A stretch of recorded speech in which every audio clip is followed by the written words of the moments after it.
Señores, bienvenidos a otra entrega de Sondeo, el programa de esta hora, ¿verdad? Sí, la semana ya termina. Ay, por Dios, la semana termina. Sí.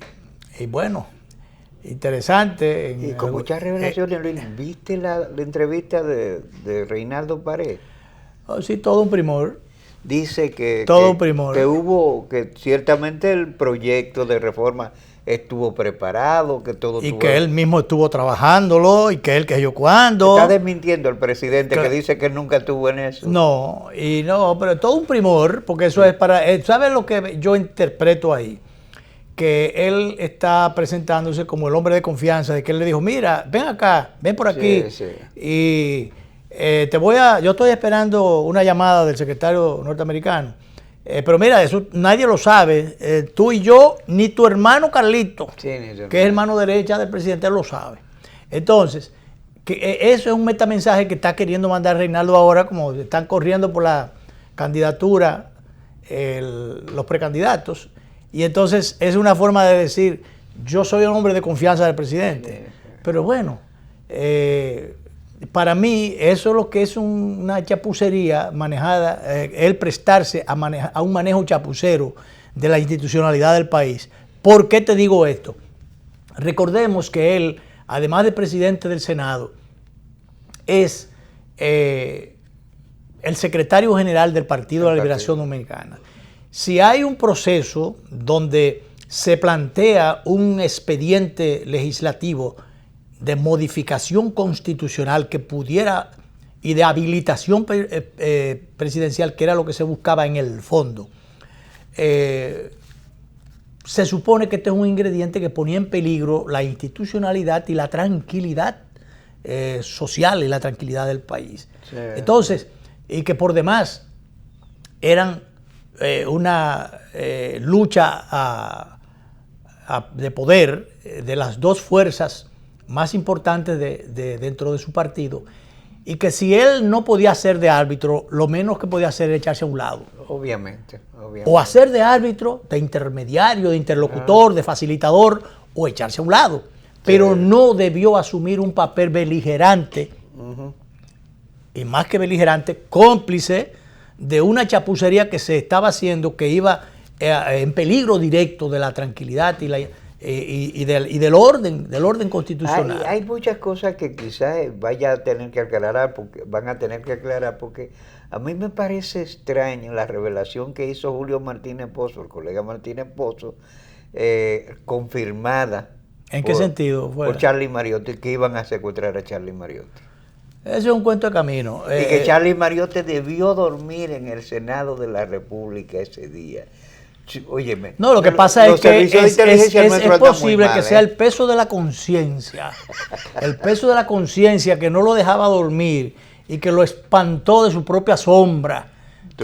Pudo haber sido eso. Sí, sobre la tropelía que intentaban cometer. Eso es lo que pasa. Pero aquí iban a secuestrar. Entonces, eso es justificar la acción que se acometió contra la institucionalidad y la independencia de los poderes, con un cerco policial. Él reconoció que él iba a presentar el proyecto. Él era que iba a presentar. Bueno, y lo confirma Reinaldo, que era más que un participante directo, un cómplice de esa situación, de esa chapucería que se iba a hacer, como lo fue anteriormente también, porque acuérdate que se atribuye que él redactó o participó de la redacción del transitorio aquel que se le puso a la Constitución para facilitar la reelección del presidente Danilo Medina, que estaba prohibida aquella vez, pero que alguna gente se olvidó de que estaba prohibida, y entonces después han estado incoando acciones o argumentando cosas en el sentido de que se está negando un derecho legítimo y que es una injusticia que solamente a una persona se le quiera privar de participar en un proceso electoral y chocar con aquello el principio de elegir y ser elegido. Entonces no, es que ese fue el único ciudadano que se benefició de algo que en un momento estaba prohibido para él. le estaba prohibido. Entonces, obviamente, en perjuicio de 10 millones y pico de dominicanos, entonces hubo de beneficiar a esa persona solamente. Entonces usted no puede decir que hoy a ustedes le están negando un derecho cuando ayer le dieron un derecho que usted no tenía. Sí. Y le dieron un beneficio que usted no tenía. Fue una especie de intercambio, de trueque. Usted le adelantaron algo que después, y no era después porque estaba prohibido por siempre en ese momento. Claro, claro. Entonces se habilitó de nuevo y bueno.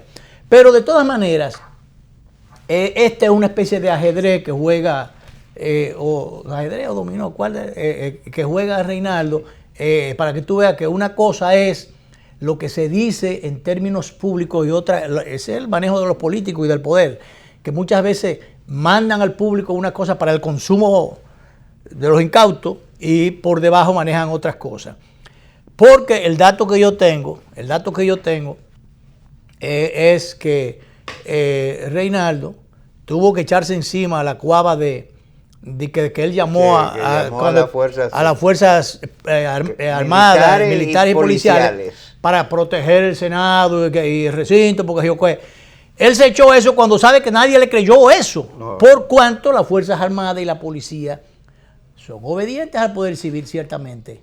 Y gracias a la institucionalidad que poco a poco se ha ido ganando en el país. Cualquier accionada cuartelaria está conjurada. Pero tú y yo y un paquetón de gente, no toda la gente sabe que realmente el comandante en jefe de las Fuerzas Armadas y la Policía Nacional es el presidente de la República, según la Constitución.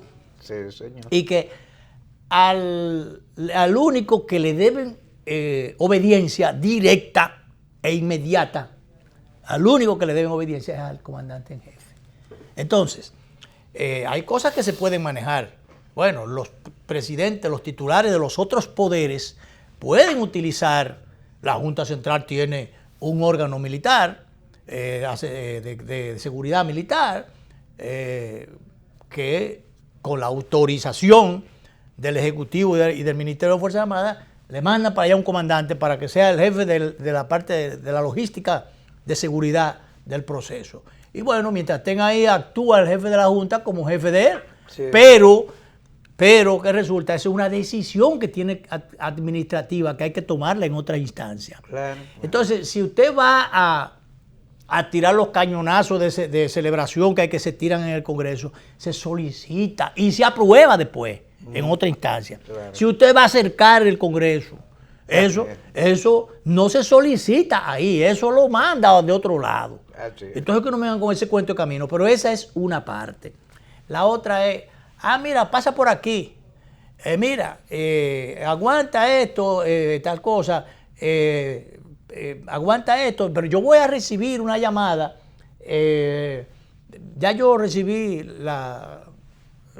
el visto bueno, si se quiere, de la embajadora que estuvo por aquí, la embajadora de Estados Unidos, que siempre y cuando esto se haga conforme a la ley, con la Constitución, que no hay problema, que nosotros somos un país soberano. Pero entonces está pendiente, de todas maneras, una llamada del secretario de Estado norteamericano. Entonces, dice Reinaldo que esto no tuvo nada que ver, que es un asunto de conseguir la legitimación. La legitimidad. O la legitimidad, porque los votos se tenían, incluso que tenían votos del sector Leonel y del sector PRM. Eso es una forma de dividir, de meter cuña o crear desconfianza en esos dos sectores políticos. Obviamente. Esos son mensajes de tipo político. Pero si de una cosa mucha gente estaba segura, porque el propio Reinaldo a alguien que yo conozco le dijo que no se tenían el problema es que los votos no se tienen. Sí. Entonces, por eso te digo que una cosa se dice en el periódico y otra cosa se dice por debajo a otra gente.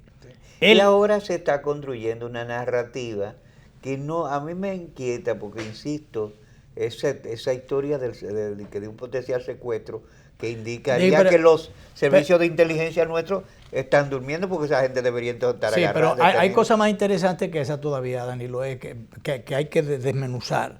que es el tema de la llamada. Él dice aquí que la llamada de Mike Pompeo no tuvo que ver con la decisión. Sí tuvo que ver con la decisión. Obviamente. Sí tuvo no, que ver con por eso la niega. Entonces, pero él la niega, si no, no la negara. Si no hubiese tenido nada que ver, oye, ni siquiera lo mencionara. Pompeo le dijo lo mismo que dijo la embajadora. Ustedes son un país soberano. Siempre y cuando ustedes lo hagan conforme a la Constitución y la ley, pues no hay ningún problema. Pero que había un asunto que se esperaba la legitimación, obtener legitimidad, porque se constató a una serie de sectores, pero ya eso no estaba constatado en la sociedad dominicana desde hace muchísimo tiempo. Todas las encuestas que primero marcaban un 80 y pico, y después yo no sé si por determinada manipulación o por qué cosas, bajó un poquito a 70 y pico, casi 80, pero era un 80 y pico que marcaba el rechazo a la modificación constitucional para una reelección. Entonces, ¿qué más consulta? ¿Qué más vistas públicas que esa? Que fue contactar a todos los sectores de la sociedad civil, la iglesia, las iglesias, participación ciudadana. Todo el que tenía la oportunidad de opinar, opinó sobre ese tema y en sentido mayoritario había un rechazo. Obviamente. Entonces no había que consultar más a nadie. Entonces, bueno, había un rechazo y faltaban los votos. Como ya tenían el asunto hecho, porque dice, lo redactó el consultor jurídico del Poder Ejecutivo. Y yo lo corregí. Eso para la historia es una admisión de que él tenía responsabilidades en esa chapucería que se intentó hacer contra la institucionalidad. Insisto, Luis, está desmintiendo el presidente que dijo que nunca estuvo en eso. No estuvo en eso. Y entonces, eso es una admisión cuando él dice, y yo lo revisé, es una admisión de que él fue responsable importante de esa chapucería, a pesar de él ser secretario general de su partido y presidente del Senado de la República, que se supone que dentro de la independencia de los poderes debe haber una interacción, debe haber una interrelación, ciertamente, pero no aquello, mira, pasa por aquí, pasa por mi despacho. Sí. O sea, recibiendo instrucciones. Y finalmente, ¿por qué él hizo eso? ¿Por qué él hizo eso? Porque realmente el poder político aquí, el que ejerce la función de presidente de la República, puede cualquier cosa. Bueno, hasta hacer un lío con la institucionalidad. No, es un problema del presidencialismo latinoamericano. Mira, él mismo dijo que por una cuestión de, tú entiendes, que realmente es una situación muy difícil, pero que realmente se vio compelido a tomar determinada participación. Y fíjate cómo dice, yo lo revisé e hice algunas propuestas sobre la modificación que se iba a hacer. O sea, él era el chapucero, igualito que la vez anterior, el carpintero, realmente. O sea, esto es una barbaridad, porque realmente ya en lo que tiene que ver con la independencia de los poderes, ¿qué debió él hacer? Como yo te decía. La independencia de los poderes es una ficción, Luis. Bueno, es una ficción cuando la gente no se respeta, porque cuando Atueidecán era presidente de la Cámara de Diputados y yo estaba ahí, al lado de él, que se le paró en dos patas a don Antonio Guzmán, y todo el mundo sabe. Eso no es cuento de camino. No, eso es cierto. ¿Tú me entiendes? Entonces, eso no era de que no. El Poder Ejecutivo estaba allá y el Poder Legislativo estaba aquí representado por Atueidecán y el Senado de la República reformista en esa época, por... ¿cómo que llama el papá de Rafelina, la de la Junta? Sí, de la Jiménez. Juan Peralta. Peralta Pérez. Peralta Pérez. Era el presidente del Senado, un hombre manso, se llevaba muy bien, actué con él. Recuerdo como ahora que hasta la placa de bronce de presidente del Senado se la mandó a hacer a Atuey, o sea, porque en esa época la Cámara de Diputados arrastró hasta cierto punto, en términos de prestigio, de una serie de cosas, de liderazgo, y arrastró al Senado de la República. Pero como Atuey quería fortalecer la institucionalidad del Congreso, lo menos Dani lo que hizo fue eso, le mandó, y yo fui testigo de eso, le mandó la placa de bronce, poner la placa, y una serie de cosas más que se hicieron. En ese tiempo se hizo el comedor, que todavía tiene el Congreso, y una serie de cosas. Entonces realmente, con eso te quiero decir que realmente había una independencia de poderes, pero cuando la gente se respete es así. Obviamente. Hay que respetar, el que se deja respetar o se hace respetar, lo respetan. Pero cuando tú eres un muchacho mandado que te dicen, pasa por aquí, y entonces realmente, por eso es que no todo el mundo, aunque aspire, no da para presidente. Así es. ¿Tú entiendes? Aspira cualquiera, pero no todo el mundo tiene el bagaje, las condiciones, el talento o los talajes. Sí. ¿Tú entiendes? Sí, la convicción y la integridad. Y otras cosas que cuelgan. ¿Tú entiendes? Porque realmente, por Dios. Pero realmente esto es lo que da pena. Esta publicación, eso es, para mí, este juego de qué sé yo, esto es una forma de querer presentar, bueno, mira, sacarle la castaña del fuego al presidente, porque ya lo hizo con el Congreso, se echó la canana de la cuava de que él fue que llamó y pidió el cerco, cuando todo el mundo sabe, ya sabemos que las fuerzas militares y policiales no se mueven si su comandante en jefe no da la orden. Y bueno, echarse ahora también la cuava de que no, los votos estaban, pero fue que para no chocar con una legitimación que algunos sectores no estaban de acuerdo, por eso entonces el presidente echó para atrás. Pero la llamada no influyó. Ajá. Ay, si no se da esa llamada. Si no se da esa llamada, mejor tuviera el país prendido por las cuatro esquinas, porque eso no se iba a quedar así. Así es. ¿Tú me y no, entiendes? y fíjate, la gente dice, y de verdad yo creo Esa que, llamada evitó muchísimas cosas. Sí. Muchísimas. Yo te dije que yo lamento que ese tipo de cosas sucedan, pero es la realidad. Y uno lo lamenta doblemente, porque pero que un presidente tenga que esperar que una llamada, porque entonces, ¿qué pasa?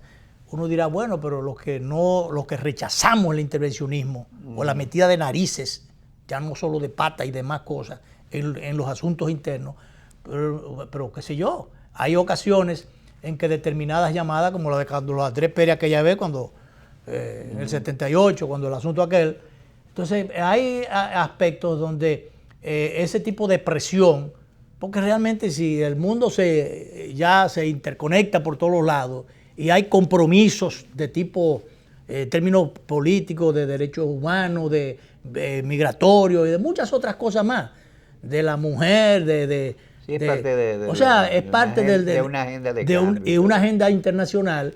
Entonces, que algunos cuando les conviene entienden que es intervencionismo, otros entienden que no. Pero lo lamentable es que se dé pie a que entonces tengan que decirnos lo que se entiende que está mal o que está bien, o hacer o no hacer. Lo que no debemos es dar lugar a eso, sino nosotros darnos nuestra propia institucionalidad. Como nos damos nuestras leyes, nos demos nuestros partidos, nuestros gobiernos y nuestras cosas, fortalecer lo que tenemos para que ahora, por ejemplo, a los que tuvieron desorejados, que en un momento determinado estuvieron diciendo que si se creaba el Tribunal Constitucional iba a ser un choque de trenes, yo defendí eso. Míralo ahí donde está. Hay por suerte que tenemos un Tribunal Constitucional. Y el Tribunal Superior Electoral ha emitido y el Tribunal Superior Electoral también ha emitido fallos importantes y ha retomado la imagen y la independencia también. Sí. De que no haya que estar echándole mano a mitad de camino a un seguridad del presidente del tribunal y que entonces eso le coja miedo y echen para atrás. No. Y cosas como esas. O cualquier otras amenazas o visitas. Entonces, ese tipo de cosas, cuando haya gente con independencia de criterio y que además se la juegue en las instituciones, bueno, pues podemos tener un mejor país, una mayor institucionalidad, una mayor democracia y mejor democracia. Y no tenemos que esperar que nadie nos diga de aquel lado del río, a través de una llamada o a través de que nos pasen por arriba un avión amenazando con cualquier cosa. Si realmente nos damos a respetar o nos hacemos respetar, pero practicando y predicando, las dos cosas juntas, con el ejemplo. Así es. ¿No entiendes? Así es. Pero bien, vamos a hacer una pequeña pausa. Y nuestro invitado ya Yo no aquí. podía dejar pasar por alto esa perla, y no de las Antillas, sino legislativa de Reinaldo Paredes, el presidente del Senado. Pero tenemos a Ramón Pérez Fermín, joven, brillante, jurista y hombre de la política también, que como cada cierto tiempo está con nosotros. Vamos a... Un saludo a su padre y a su madre. Donde seguro quiera que esté, que nos no están debe estar muy viendo lejos. y que son gente de nuestro muy especial y distinguidísimo afecto. Así es, así es. Al ingeniero y a doña Lady también. Así es. Bien, vamos a la pausa y entonces ya entramos con nuestro invitado de hoy.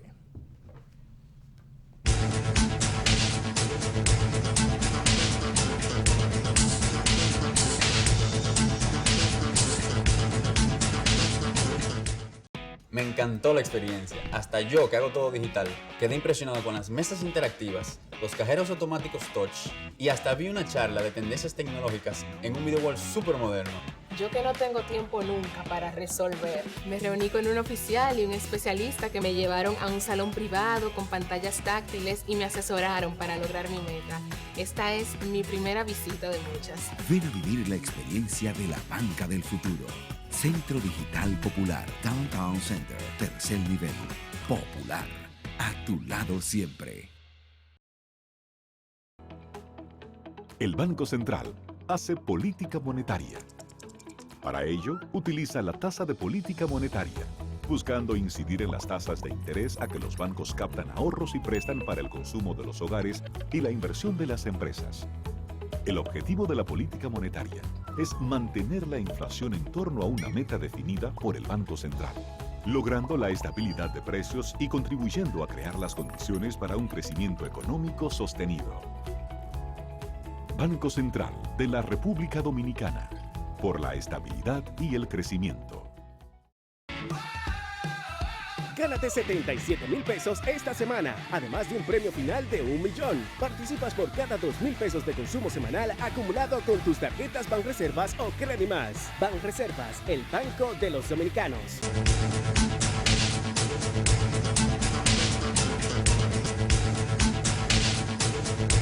Bien, pues damos la bienvenida formal al doctor, jurista Ramón Pérez Fermín. Como cada cierto tiempo lo tenemos por aquí para hablar de estas cosas de la política y de la institucionalidad. Son temas en sentido general que él aborda y son temas que a nosotros nos gusta, nos preocupa y nos ocupamos también de esos temas.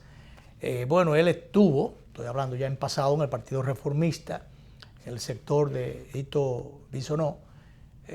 No se pudo, hubo gente que enfiló las cosas en dirección del poder y bueno, ahí se quedaron y ahí se coaligaron y se juntaron.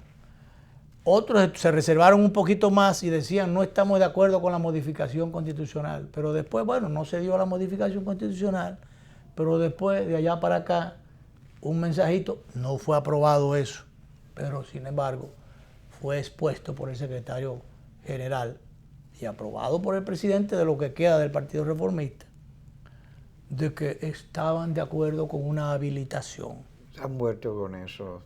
Y entonces, extrañamente, al otro día, el perínclito de Santiago, de Canastica y de varios sitios más, porque él que va ni lejos, es Guravero, es de 30 sitios. Sí. Entonces dice que no, que es una injusticia, es un asunto de justicia.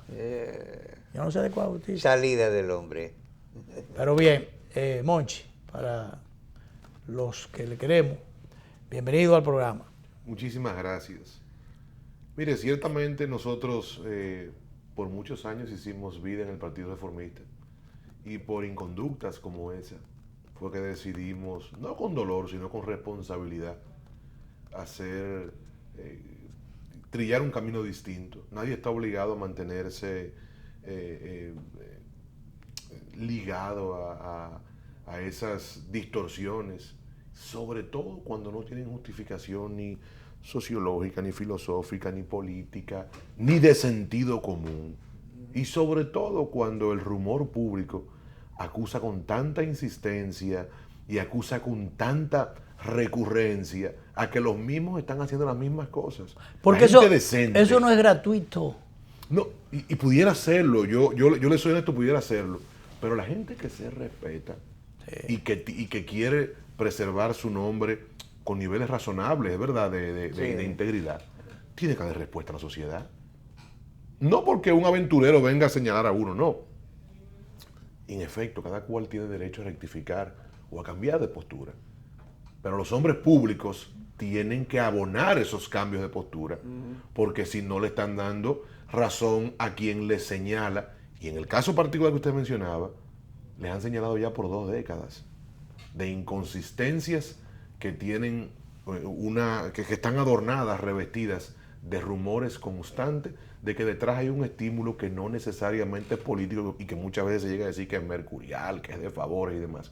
No todo el mundo acciona de la misma forma. Hay gente que tiene deseo de hacer política decente, seriamente, coherentemente y sobre todo con vocación de servicio. Pero entonces esas inconductas o esas acciones rarosas, aunque entendimos. Rarosa y, como yo le decía, es injustificada, porque hasta tanto no le den una respuesta, claro, está injustificada. Claro, entonces ese tipo de cosas lo que hace es que le pone piedras en el camino, no deja desarrollar las instituciones, al contrario, la va anquilosando, empequeñeciendo cada vez más. O perfeccionándolas en función de lo que quieren los demás, porque hay gente que lo que le atrae son instituciones famélicas para manejar las siglas, para ponerlas al servicio de otras cosas. Entonces puede ser un nivel de perfección también. Pero fíjate, la cosa es tan extraña para mí que ahora el 16 se modifican los bufetes directivos de las salas capitulares. Según una regla de oro que existe, el bufete debe ser presidido por un regidor que sea del mismo del síndico. Resulta que un regidor que sea del mismo partido del síndico. Entonces, alcalde, así. Se supone que el alcalde de la capital fue en la boleta del Partido Reformista, sí, pero nunca un regidor reformista ha presidido la Cámara, no se sabe por qué, y no despacha aquí que Genao con el síndico. Definitiva no se sabe cómo fue que se hizo ese arreglo. No, porque eso fue un comodín para poder resolver un problema, sencillamente, porque se sabe que el síndico fue por el PRM. Claro. Y que además llegó a la sindicatura no por el PRM. Pero hay unos republicanos. Llegó por el PLD, por un sector del PLD que le quitó los votos a otro y se los dio a él. Hay unos todo ese tipo de cosas que están haciendo diligencia para que se cumpla la regla. Pero no se sabe si son del partido. Correcto. Lo que a mí me lastima, y yo no quiero perder mi tiempo en instituciones, primero a las que pertenecí, y segundo, que no tienen mayores niveles de influencia en el país y que a la gente le importa muy poco. Pero tienen vocería, entonces incluso y los periódicos recogen esas cosas, porque ese es el problema. Claro, pero lo que quiero decir es que en los temas nodales de la nación, en el hipotálamo de la gente, son inexistentes. Pero definitivamente una más de ese catálogo de inconsistencias. Lo que el país tiene que preguntarse es hasta qué punto estos señores que teóricamente representan, la gente se siente representada por ellos. Y eso se replica también en otros partidos.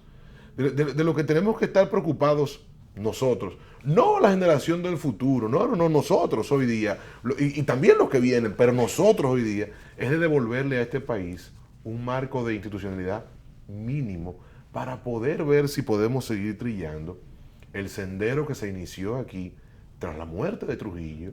Este país ha avanzado muchísimo y sería una frustración, además de una injusticia importante, que por cuestiones referidas a intereses coyunturales la nación no pueda seguir avanzando. Porque tienen esas estructuras políticas, estructuras de poder, tienen todo secuestrado, la democracia secuestrada. Y ahí caemos, y te quiero pedir tu opinión particular, como preocupado por los temas institucionales como nosotros. de unas recientes decisiones que ha adoptado el Tribunal Constitucional, especialmente... Y el Superior Electoral también. Y el Superior Electoral. Primero para poner en regla o en orden a los partidos y después para poner en orden también al régimen electoral. Había algunos puntos ahí que creaban o mantenían un sinsabor o un sabor muy amargo. Lo primero es que le quitaban el poder al votante, la capacidad, la discrecionalidad para elegir, para escoger a las personas o a sus representantes. Por ejemplo, cuando iban a elegir, a votar por un diputado, estaban obligados a arrastrar a un senador que necesariamente no tenía por qué gustarle o por qué llevarlo. Y entonces esas cosas han sido corregidas ahora, el tema del arrastre. Y es más complejo de ahí, don Luis. No tan, solamente tan, de gusto. Tan complejo que se llevó a la autoridad electoral a coger la ley y dividirla, fracturarla o fraccionarla, las dos cosas. Y entonces, para un pedazo del país servía y para otro no servía. Se habilita el voto de arrastre para unas 5 provincias, las mayoritarias, creo yo, no sé si era para asegurar, y entonces las otras se dejan fuera. O sea, la ley de un país, en un aspecto específico como el tema electoral, se aplica en un pedazo del país y en otro no. ¿Quién ha visto que la ley, y eso lo hizo la autoridad electoral? Entonces ahora el Tribunal Constitucional le ha dicho, ni hay arrastre, ni hay aquello de usted de abusar, las cúpulas, de reservarse más del 20% y coger y hacer lo que le da la gana, como hizo el PRM, que es un partido moderno. Termine moderno la sigla de él. Sí.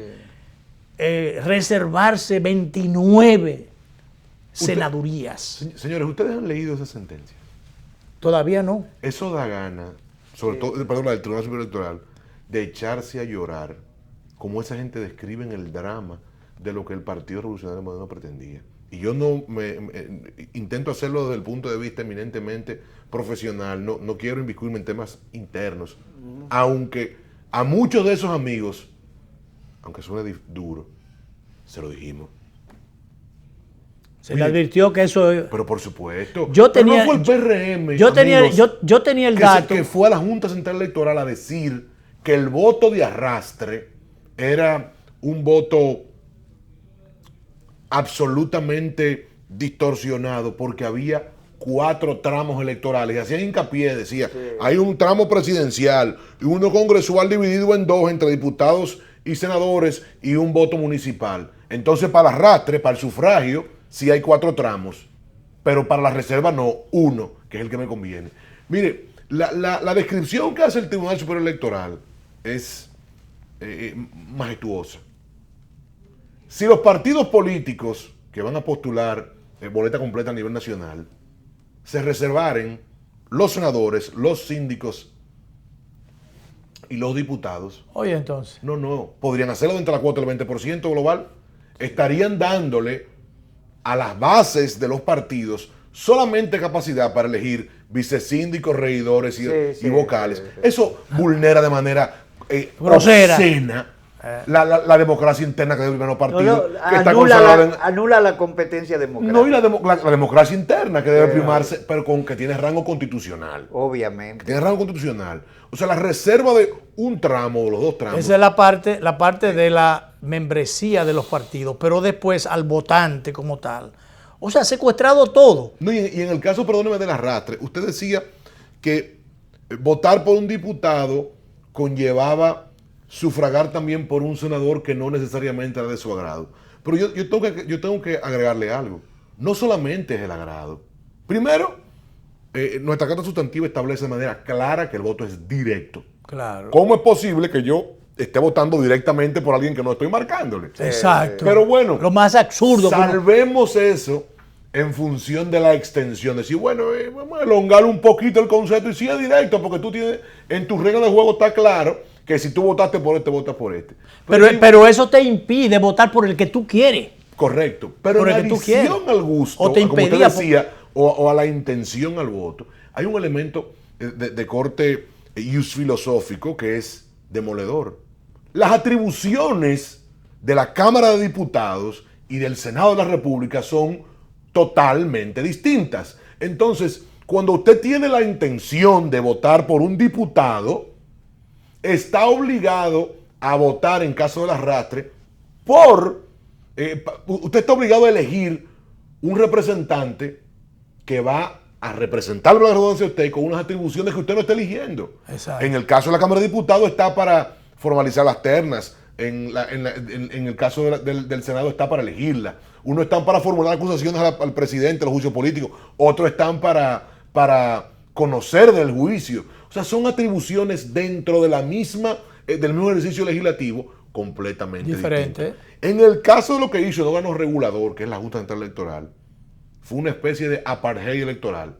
Habían dos tipos de dominicanos, los que votaban bajo el esquema del voto preferencial y los que votaban bajo el esquema del voto directo. Decía Antonio Machado que cuando uno dice una verdad a medias, se corre el riesgo cuando diga la otra verdad, pareciera que se dicen dos mentiras. Este es el caso particular, señores.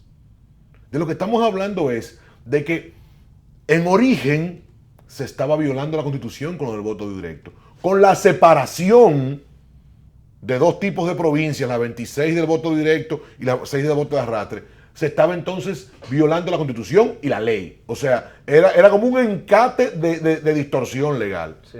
Yo creo que este país tiene que reflexionar en torno a si vamos a seguir con ese tipo de absurdos, de soluciones, de parches, aunque suene fuerte, mediocres, pero que es el producto, es el producto de unas maquinaciones provocadas por intereses, una mezcla de intereses políticos, intereses económicos, de todo un poco, que se juntan. Y mire que yo conozco, yo puedo testimoniar de la calidad intelectual y personal y del fraguado, de la solvencia moral de miembros de la Junta Central Electoral. Yo no estoy hablando de nada personal. No. Yo lo que digo es que si seguimos sumergidos en ese tipo de acciones, pero ¿por qué se produce, la gente no va a confiar en el árbitro del año 2020. ¿Por qué se produce esa decisión? ¿Buscando qué? Porque realmente no es un interés económico en el caso de ellos. Y tiene gente ahí de muchísimos créditos y méritos. Sí. Entonces, pero no es personal. No es personal. Sí, pero es una decisión errática, una decisión a todas luces mediocre desde el punto de vista intelectual, jurídico, una decisión distorsionante y una decisión que le pone una barra más de desconfianza a la gente.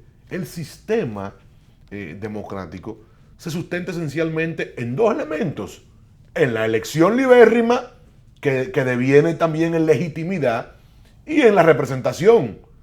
Si no tenemos, al margen de que tengamos los mejores jueces y los mejores candidatos, si no tenemos árbitros que la gente confíe en ellos, todo estará al borde del precipicio. Claro, la confianza, la credibilidad son fundamentales.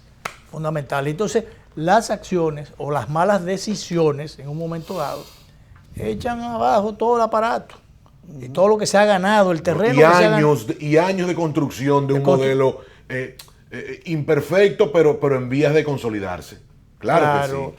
Bien, por eso nosotros muchas veces hemos criticado cuando alguna gente le tira o bombardea a los árbitros, porque dice, bueno, si nos quedamos sin árbitros, pero los árbitros tienen que medir su comportamiento. Sí, pero lo que pasa, don Dani, don Luis, es que ciertamente a mí me preocupa lo que usted dice de cuando empiezan a casarse los árbitros, a uno querer desmoronarlos. Descabezar las instituciones. Pero también es muy preocupante cuando ellos mismos toman distancia del mínimo necesario de confianza. Dan pie a eso.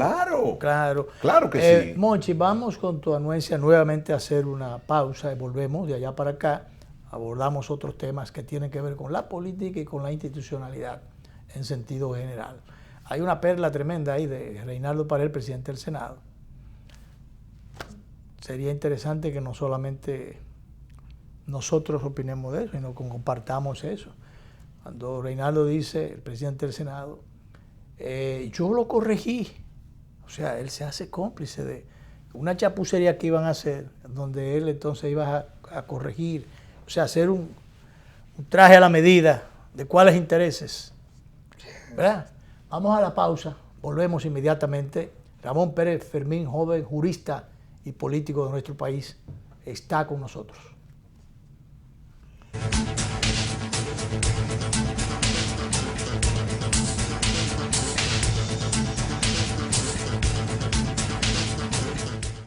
Impresionante. Yo siempre hacía todo en la sucursal tradicional y en esta aprendí que puedo hacer muchas cosas desde mi casa. Incluso me invitaron a una charla de finanzas con propósito para aprender a manejarme financieramente. Soy un duro ya. Solo usaba Telebanco para consultas, pero hoy aprendí a pagarlo todo usando el app y te pago. En una mesa con diferentes celulares, tabletas. ¡Una maravilla! Ven a vivir la experiencia de la banca del futuro. Centro Digital Popular, Downtown Center, tercer nivel. Popular, a tu lado siempre. Sabor a casa y a mis recuerdos, a tradiciones y colores de mi pueblo. El mismo aroma de todo el tiempo, el sabor que inspira y a mí me enamora. El sabor de mi pueblo es el que siempre llevo dentro junto a todos mis recuerdos, porque la buena amistad sabe a café. El aroma que inspira, el sabor de todo un pueblo que despierta con aroma, que inspira y enamora. El sabor de todo un pueblo que despierta con aroma, que inspira y enamora como el mejor café. Café Santo Domingo, sabor que empieza en el aroma.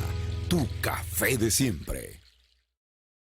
¿Qué harías si te ganas $1.000.000? $1.000.000. Banreservas premia tus ahorros todas las semanas y te hace millonario. Por cada $500 o su equivalente en dólares que incrementes en el balance promedio de tu cuenta de ahorros Banreservas, generas un boleto electrónico para ganar premios de $100.000 semanales y un premio final de $1.000.000. Banreservas, el banco de los dominicanos.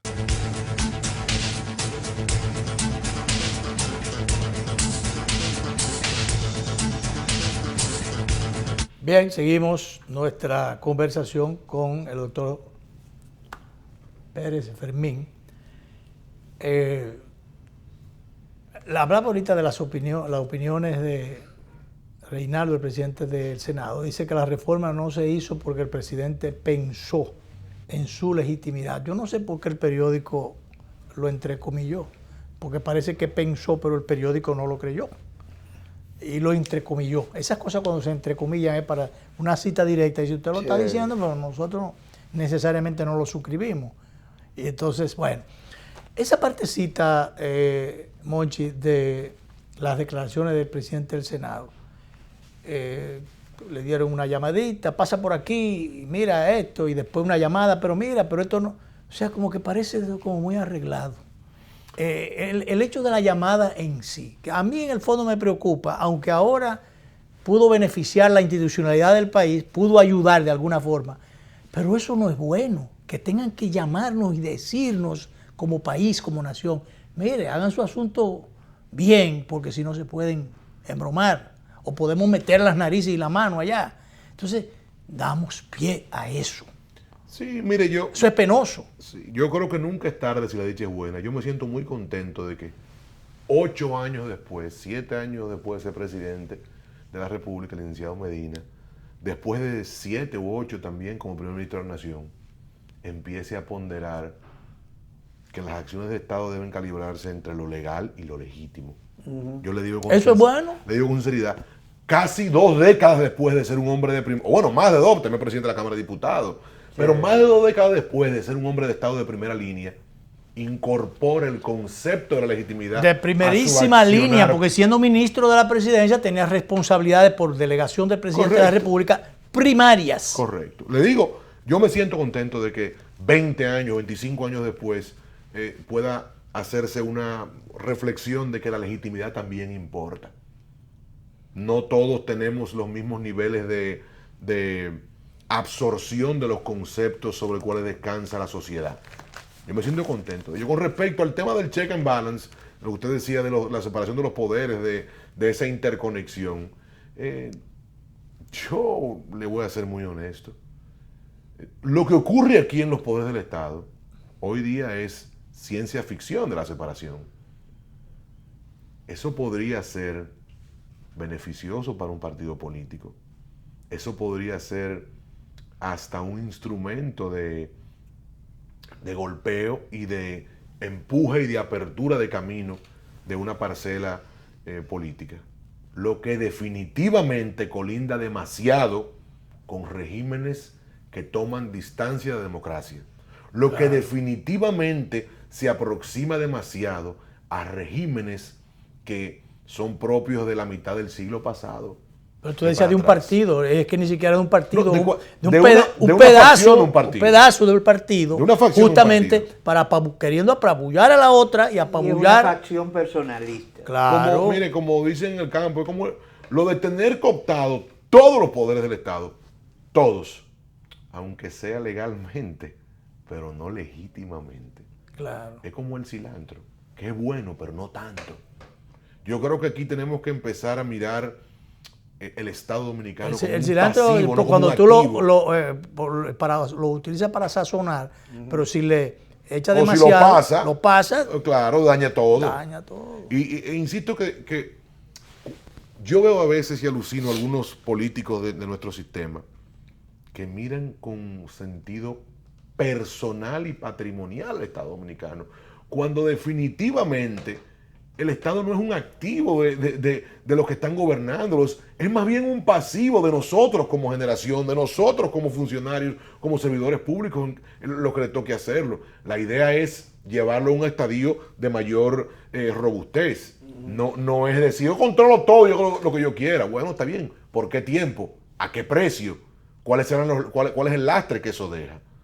Mochi, vamos a dedicarle unos minutitos de lo que queda a los pasos políticos que o los contactos que se han estado haciendo y el trabajo que se ha estado haciendo para crear una plataforma política que sustente las ideas y las iniciativas en sentido general de Ito Bisonó, que, como sabemos, lidera un grupo importante que tuvo que salir del Partido Reformista, donde también estabas, y que sabemos que, bueno, como entes políticos que son, no van a quedarse sentados en su casa.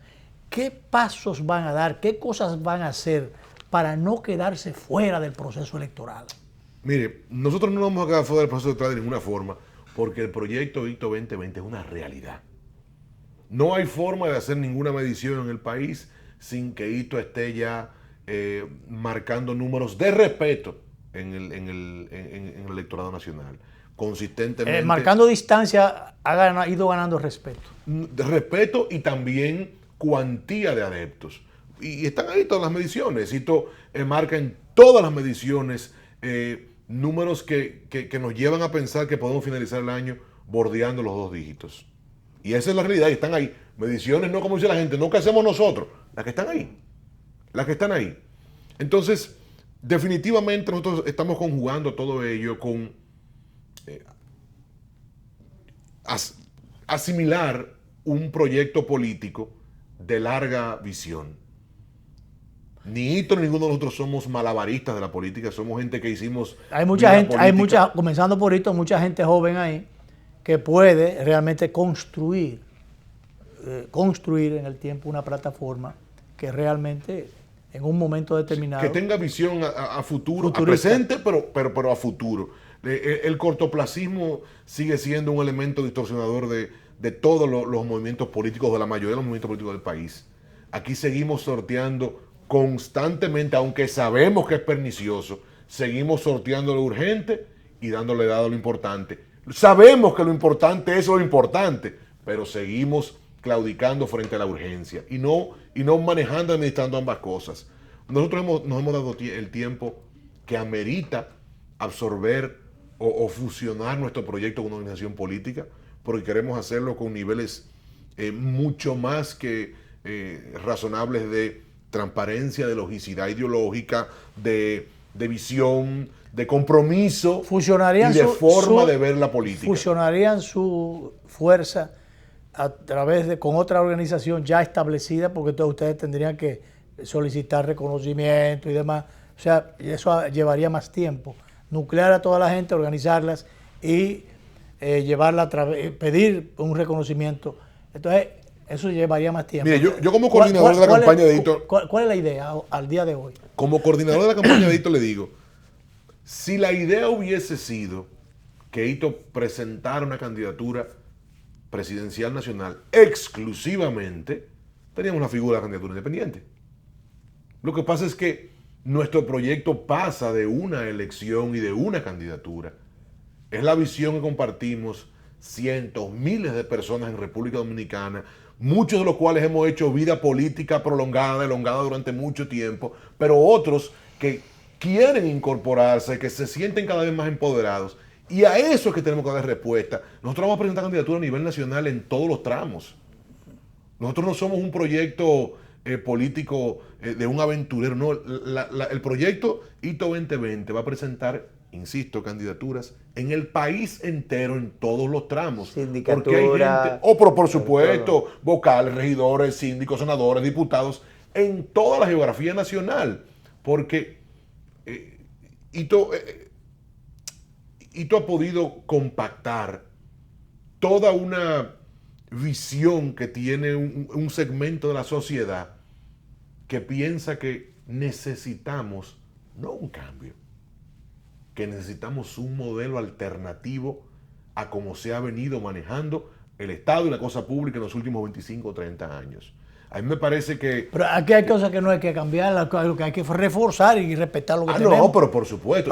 Cambiamos, bueno. No, dentro de un modelo hay cosas que hay que preservar y otras que hay que modificar y otras hay que presentarle un cambio. Ahora, un cambio puede ser peor. Claro, y si tú cambias para atrás. Y el invento también. Claro. Y sobre todo cuando proviene de editoriales de gente que yo puedo tener algún nivel de simpatía o mirarlo con buen ojo, pero que ustedes conocen cuáles son sus propuestas. Al día de hoy aquí hay candidatos presidenciales, señores, que uno no conoce las propuestas, que son como mentehuecas, si se quiere decir. Ese es un aspecto. El otro es que hay temas que esos sectores no abordan, a pesar de que esos temas están ahí. El tema migratorio, el tema del aborto. Hay algunos, por eso le decía son del malabarismo. Temas vedados, que no los tocan. Y gente que ha tocado temas, candidatos también que están en sitiales importantes en la preferencia del electorado, que han tocado temas y han tenido 3, 4, 5 posturas sobre el mismo tema. Eso puede ser... O sea, que finalmente tú vas a decir, ¿cuál de esas posturas sería la que aplicaría? U otra. Si se cayera una viga. U otra. ¿Verdad? Oye. Mire, eso es como rascar, que nada más empezar. Después que usted tiene una postura y después otra, después otra, caramba, una más dentro de ese grupo no va a cambiar nada. Entonces, eso es grave, eso es peligroso. Es muy grave y definitivamente el país no tiene por qué decantarse por gente que no tiene propuestas. Pero entonces, que ha tocado finalmente, ha sido cadamaleónico. ¿No habría entonces posibilidad de alianza, sino de preparar un proyecto propio? Pero por supuesto, nosotros tenemos muchísimos... hemos nutrido nuestro proyecto con gente como Alfonso Rodríguez, por ejemplo, que hemos hecho una alianza con él, y definitivamente estamos abiertos a que otros partidos nos apoyen. Yo digo alianza electoral con las fuerzas tradicionales. Estamos abiertos a que nos apoyen.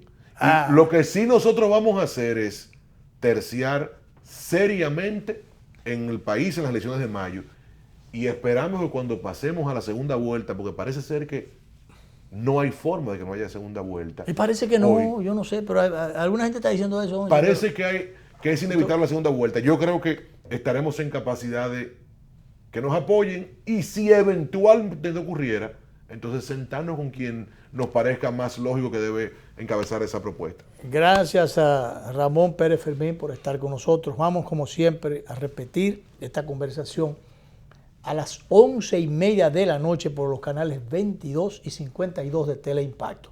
Me dice muchísima gente que no ven el programa a esta hora, sino que lo ven a la noche allá arriba.